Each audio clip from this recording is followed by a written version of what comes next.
ನಮಸ್ಕಾರ ವಿದ್ಯಾರ್ಥಿ ಬಂಧುಗಳೇ, ಈ ವಿಡಿಯೋದಲ್ಲಿ ಸಮಾಜ ವಿಜ್ಞಾನ 7ನೇ ತರಗತಿ ಇತಿಹಾಸ ವಿಭಾಗದಲ್ಲಿ ಬರುವಂತಹ 6ನೇ ಪಾಠ ಬ್ರಿಟಿಷ್ ಆಳ್ವಿಕೆಯ ಪರಿಣಾಮಗಳು.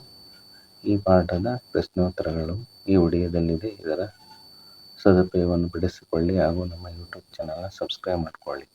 ಅಧ್ಯಾಯ 6 ಬ್ರಿಟಿಷ್ ಆಳ್ವಿಕೆಯ ಪರಿಣಾಮಗಳು. ಈ ಪಾಠದ ಪ್ರಶ್ನೋತ್ತರಗಳು ಈ ವಿಡಿಯೋದಲ್ಲಿದೆ. ಇದರ ಸದುಪಯೋಗವನ್ನು ಪಡಿಸಿಕೊಳ್ಳಿ ಮಕ್ಕಳೇ ಹಾಗೂ ನಮ್ಮ ಯೂಟ್ಯೂಬ್ ಚಾನಲ್ನ ಸಬ್ಸ್ಕ್ರೈಬ್ ಮಾಡ್ಕೊಳ್ಳೋದನ್ನು ಮರಿಬೇಡಿ. ಅಭ್ಯಾಸಗಳು. ಫಸ್ಟ್ ಮೇನ್, ಈ ಕೆಳಕಂಡ ಪ್ರಶ್ನೆಗಳಿಗೆ ಒಂದು ವಾಕ್ಯದಲ್ಲಿ ಉತ್ತರಿಸಿ. ಸೆಕೆಂಡ್ ಮೇನ್, ಈ ಕೆಳಕಂಡ ಪ್ರಶ್ನೆಗಳಿಗೆ ಗುಂಪಿನಲ್ಲಿ ಚರ್ಚಿಸಿ ಉತ್ತರಿಸಿ. ಥರ್ಡ್ ಮೇನ್, ಈ ಕೆಳಗಿನ ಎ ಪಟ್ಟಿಗೆ ಸಂಬಂಧಿಸಿದ ಬಿ ಪಟ್ಟಿಯಲ್ಲಿನ ವಿಷಯಗಳನ್ನು ಹೊಂದಿಸಿ ಬರೆಯಿರಿ.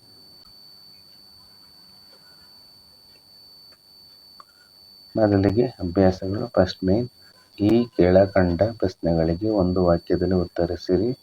ಮೊದಲನೇ ಪ್ರಶ್ನೆ, ಕಾಯಂ ಜಮೀನ್ದಾರಿ ಪದ್ಧತಿಯನ್ನು ಜಾರಿಗೆ ತಂದವರು ಯಾರು? ಫಸ್ಟ್ ಮೇನ್, ಈ ಕೆಳಕಂಡ ಪ್ರಶ್ನೆಗಳಿಗೆ ಒಂದು ವಾಕ್ಯದಲ್ಲಿ ಉತ್ತರಿಸಿರಿ. ಮೊದಲನೇ ಪ್ರಶ್ನೆ, ಕಾಯಂ ಜಮೀನ್ದಾರಿ ಪದ್ಧತಿಯನ್ನು ಜಾರಿಗೆ ತಂದವರು ಯಾರು? ಉತ್ತರ, ಕಾಯಂ ಜಮೀನ್ದಾರಿ ಪದ್ಧತಿಯನ್ನು ಜಾರಿಗೆ ತಂದವರು ಲಾರ್ಡ್ ಕಾರ್ನ್ ವಾಲಿಸ್.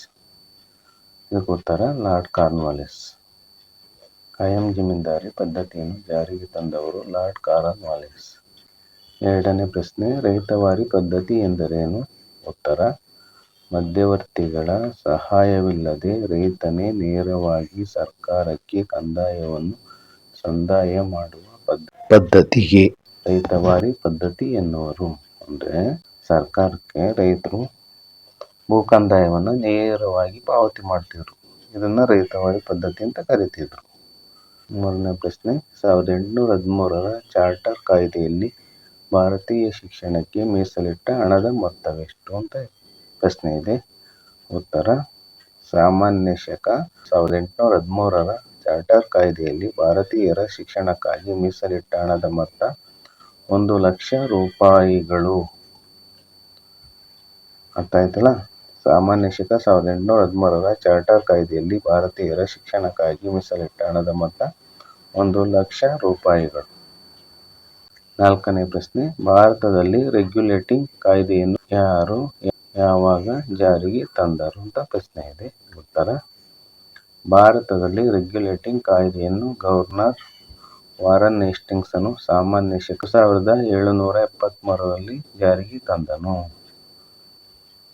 ಐದನೇ ಪ್ರಶ್ನೆ, 1857ರಲ್ಲಿ ಸ್ಥಾಪನೆಗೊಂಡ ಭಾರತೀಯ ವಿಶ್ವವಿದ್ಯಾಲಯಗಳು ಯಾವುವು? ಉತ್ತರ, 1857ರಲ್ಲಿ ಸ್ಥಾಪನೆಗೊಂಡ ಭಾರತೀಯ ವಿಶ್ವವಿದ್ಯಾಲಯಗಳೆಂದರೆ ಪಾಯಿಂಟ್ ವೈಸ್ ಇದೆ ನೋಡಿ ಮಕ್ಕಳೇ. ಕಲ್ಕತ್ತಾ ವಿಶ್ವವಿದ್ಯಾಲಯ, ಮುಂಬೈ ವಿಶ್ವವಿದ್ಯಾಲಯ, ಮದ್ರಾಸ್ ವಿಶ್ವವಿದ್ಯಾಲಯ. ಸೆಕೆಂಡ್ ಮೇನ್, ಈ ಕೆಳಕಂಡ ಪ್ರಶ್ನೆಗಳನ್ನು ಗುಂಪಿನಲ್ಲಿ ಚರ್ಚಿಸಿ ಉತ್ತರಿಸಿ. ಮೊದಲನೆಯ ಪ್ರಶ್ನೆ, ಕಾಯಂ ಜಮೀನ್ದಾರಿ ಪದ್ಧತಿಯು ರೈತರ ಮೇಲೆ ಬೀರಿದ ಪರಿಣಾಮಗಳೇನು ಅಂತ ಉತ್ತರವನ್ನು ಗಮನಿಸೋಣ. ಉತ್ತರ, ಕಾಯಂ ಜಮೀನ್ದಾರಿ ಪದ್ಧತಿಯು ರೈತರ ಮೇಲೆ ಬೀರಿದ ಪರಿಣಾಮಗಳೆಂದರೆ, ಇಲ್ಲಿ ಪಾಯಿಂಟ್ ವೈಸ್ ಇದೆ ನೋಡಿ, ಪಾಯಿಂಟ್ ವೈಸ್ ಇದೆ.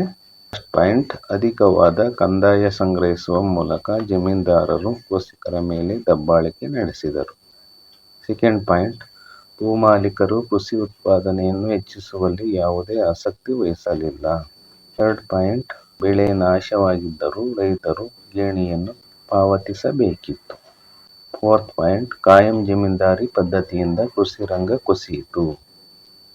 ಫಿಫ್ತ್ ಪಾಯಿಂಟ್, ಬ್ರಿಟಿಷರು ಕೈಗಾರಿಕೆಗಳಿಗೆ ಬೇಕಾದ ವಾಣಿಜ್ಯ ಬೆಳೆಗಳನ್ನು ಬೆಳೆಯಲು ಒತ್ತಾಯಿಸುವ ಮೂಲಕ ರೈತರನ್ನು ಮತ್ತಷ್ಟು ಬಡವರನ್ನಾಗಿಸಿದರು. ಸಿಕ್ಸ್ತ್ ಪಾಯಿಂಟ್, ಜೀತ ಪದ್ಧತಿಯು ತೀವ್ರವಾಗಿ ಬೆಳೆಯಿತು. ಭಾರಿ ದುರಂತ ಆಯಿತು ನೋಡಿ ಬ್ರಿಟಿಷ್ ಕಾಲದಲ್ಲಿ. ಕೆಲವು ಅನುಕೂಲ ಆದರೂ ಸಹ ಕೆಲವು ಕೆಟ್ಟದಾಯಿತು. ಸೆಕೆಂಡ್ ಕ್ವಶನ್, ಎರಡನೇ ಪ್ರಶ್ನೆ, ಪಾಶ್ಚಾತ್ಯ ಶಿಕ್ಷಣದ ಪರಿಣಾಮಗಳನ್ನು ತಿಳಿಸಿರಿ. ಉತ್ತರ, ಪಾಶ್ಚಾತ್ಯ ಶಿಕ್ಷಣದ ಪರಿಣಾಮಗಳೆಂದರೆ, ಇಲ್ಲಿ ಪಾಯಿಂಟ್ ವೈಸ್ ಇದೆ ನೋಡಿ. ಫಸ್ಟ್ ಪಾಯಿಂಟ್, ಭಾರತದ ಪರಂಪರಾನುಗತ ಶಿಕ್ಷಣ ಪದ್ಧತಿಯು ಅವನತಿಯ ಹಾದಿ ಹಿಡಿಯಿತು. ಸೆಕೆಂಡ್ ಪಾಯಿಂಟ್, ಹೊಸ ಶಿಕ್ಷಣ ಕ್ರಮದಿಂದ ವಿವಿಧ ಭಾಷಿಕ ಭಾರತೀಯರು ಇಂಗ್ಲಿಷ್ ಭಾಷೆಯಲ್ಲಿ ಪರಸ್ಪರ ಸಂವಾದಿಸಲು ಕಾರಣವಾಯಿತು. ಸಂವಾದಿಸು ಅಂದರೆ ಮಾತುಕತೆ ಆಡೋದು. ಸಂಭಾಷಿಸಲು ಸಹ ಕಾರಣವಾಯಿತು ಅಂತ ಇದರ ಅರ್ಥ. ಥರ್ಡ್ ಪಾಯಿಂಟ್, ಯುರೋಪಿನ ಬೌದ್ಧಿಕ ಚಿಂತನೆಗಳು ಕ್ರಮೇಣ ಭಾರತೀಯರ ಸಮಾಜವನ್ನು ಪ್ರವೇಶಿಸಿ ದೂರಗಾಮಿ ಪರಿಣಾಮಗಳನ್ನು ಉಂಟು ಮಾಡಿದವು. ಫೋರ್ತ್ ಪಾಯಿಂಟ್, ಭಾರತೀಯ ಸಾಹಿತ್ಯದ ಮೇಲೂ ಗಂಭೀರ ಪರಿಣಾಮವನ್ನು ಉಂಟುಮಾಡಿ ಹೊಸ ಸಾಹಿತ್ಯ ಚಳುವಳಿಗೆ ಈ ಶಿಕ್ಷಣ ಪದ್ಧತಿ ಕಾರಣವಾಯಿತು. ಫಿಫ್ತ್ ಪಾಯಿಂಟ್, ಅನೇಕ ವರ್ಗಗಳು ಹೊಸ ಸಾಮಾಜಿಕ ಎಚ್ಚರವನ್ನು ಪಡೆದವು. ಮೂರನೇ ಪ್ರಶ್ನೆ, ಭಾರತದಲ್ಲಿ ಪ್ರಮುಖ ಶಾಸನಾತ್ಮಕ ಸುಧಾರಣೆಗಳನ್ನು ಹೆಸರಿಸಿ. ಉತ್ತರ, ಭಾರತದಲ್ಲಿನ ಪ್ರಮುಖ ಶಾಸನಾತ್ಮಕ ಸುಧಾರಣೆಗಳೆಂದರೆ, ಇಲ್ಲಿ ಪಾಯಿಂಟ್ ವೈಸ್ ಇದೆ ನೋಡಿ. ಫಸ್ಟ್ ಪಾಯಿಂಟ್, ರೆಗ್ಯುಲೇಟಿಂಗ್ ಕಾಯ್ದೆ ಸಾಮಾನ್ಯ ಶಕ 1773. ಸೆಕೆಂಡ್ ಪಾಯಿಂಟ್, ಪಿಟ್ ಇಂಡಿಯಾ ಕಾಯ್ದೆ ಸಾಮಾನ್ಯ ಶಕ 1784. ಥರ್ಡ್ ಪಾಯಿಂಟ್, ಮಾರ್ಲೆ ಮಿಂಟೋ ಸುಧಾರಣೆಗಳು ಸಾಮಾನ್ಯ ಶಕ 1909. ಫೋರ್ತ್ ಪಾಯಿಂಟ್, ಮಾಂಟೆಗೊ ಚೆಲ್ಮ್ಸ್ಫರ್ಡ್ ಸುಧಾರಣೆಗಳು ಸಾಮಾನ್ಯ ಶಕ 1919. ಫಿಫ್ತ್ ಪಾಯಿಂಟ್, 1935ರ ಶಾಸನ.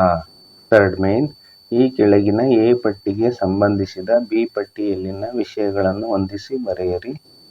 ಎ ಪಟ್ಟಿ: 1. Warren Hastings. 2. Corn Wallis. 3. Thomas Munro. 4. William Bentinck. 5. Dadabhai Naoroji. B ಪಟ್ಟಿ: ಅ. ಕಾಯಂ ಜಮೀನ್ದಾರಿ ಪದ್ಧತಿ. ಅ. ಇಂಗ್ಲಿಷ್ ಶಿಕ್ಷಣ ನೀತಿ. ಇ. ಕಂದಾಯ ವಸೂಲಿ ಹರಾಜು ವ್ಯವಸ್ಥೆ. ಇ. ಸಂಪತ್ತಿನ ಸೋರಿಕೆ ಸಿದ್ಧಾಂತ. ಉ. ರೈತವಾರಿ ಪದ್ಧತಿ. ಈಗ ನಾವು ಹೊಂದಿಸಿ ಬರೆಯಿರಿ. ಪ್ರಶ್ನೆಗಳ ಉತ್ತರಗಳನ್ನು ತಿಳಿದುಕೊಳ್ಳೋಣ ಮಕ್ಕಳೇ. ಹೊಂದಿಸಿ ಬರೆದಿದೆ. ಎ ಪಟ್ಟಿ, ಬಿ ಪಟ್ಟಿ ಇದೆ ನೋಡಿ. ಮೊದಲನೆಯದು ವಾರನ್ ಹೇಸ್ಟಿಂಗ್ಸ್. ಇ. ಕಂದಾಯ ವಸೂಲಿ ಹರಾಜು ವ್ಯವಸ್ಥೆ. 2. Cornwallis. ಅ. ಕಾಯಂ ಜಮೀನ್ದಾರಿ ಪದ್ಧತಿ. 3. Thomas Munro. ಉ. ರೈತವಾರಿ ಪದ್ಧತಿ. 4. William Bentinck. ಅ. ಇಂಗ್ಲಿಷ್ ಶಿಕ್ಷಣ ನೀತಿ. ಎ. ದಾದಾಬಾಯಿ ನವರೋಜಿ. ಇ. ಸಂಪತ್ತಿನ ಸೋರಿಕೆ ಸಿದ್ಧಾಂತ. ಮಕ್ಕಳೇ, ಈ ವಿಡಿಯೋದಲ್ಲಿ ಬ್ರಿಟಿಷ್ ಆಳ್ವಿಕೆಯ ಪರಿಣಾಮಗಳು ಪಾಠದ ನೋಟ್ಸನ್ನು ತಾವೆಲ್ಲರೂ ಸಾಧಿಸಿದ್ದೀರಾ ಅಂತ ಭಾವಿಸ್ಕೊತಾ ಇದ್ದೀನಿ. ಈ ವಿಡಿಯೋಕ್ಕೆ ಲೈಕ್ ಮಾಡಿ, ಕಮೆಂಟ್ ಮಾಡಿ ಹಾಗೂ ನಿಮ್ಮ ಗೆಳೆಯ ಗೆಳತಿಯೊಂದಿಗೆ ಹಂಚಿಕೊಳ್ಳಿ. ನಮ್ಮ ಯೂಟ್ಯೂಬ್ ಚಾನಲ್ನ ಸಬ್ಸ್ಕ್ರೈಬ್ ಮಾಡ್ಕೊಳ್ಳೋದನ್ನು ಮರಿಬೇಡಿ. ಧನ್ಯವಾದಗಳು.